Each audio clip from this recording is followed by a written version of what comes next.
Now to the fallout from President Obama's sweeping victory Tuesday. As he returns to the White House to negotiate a new budget deal with Congress, the Republican Party is trying to figure out what went wrong and what changes they need to make.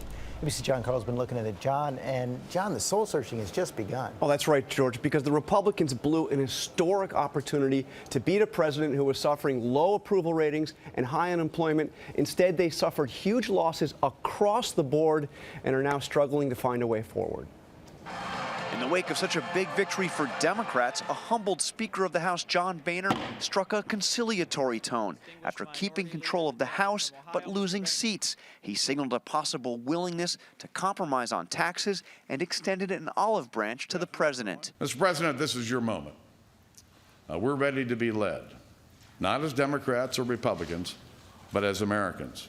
Let's rise above the dysfunction and do the right thing together for our country. Rush Limbaugh almost seemed at a loss of words when describing the Republican defeat. I went to bed last night thinking we're outnumbered.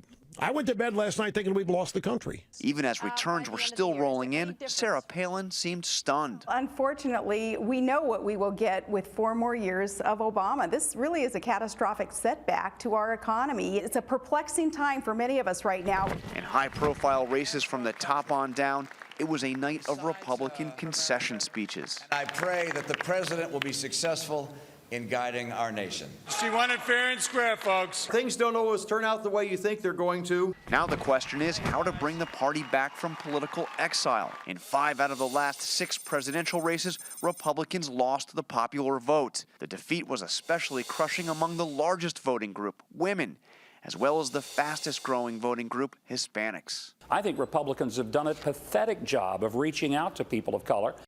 In what could be the opening salvo of the 2016 Republican primary, some in the party are lashing out at New Jersey Governor Chris Christie for giving the president a boost during his handling of Hurricane Sandy. Christie, for his part, says that is nonsense. He insists that he worked harder than anybody, with the possible exception of Paul Ryan, to try to get Mitt Romney elected.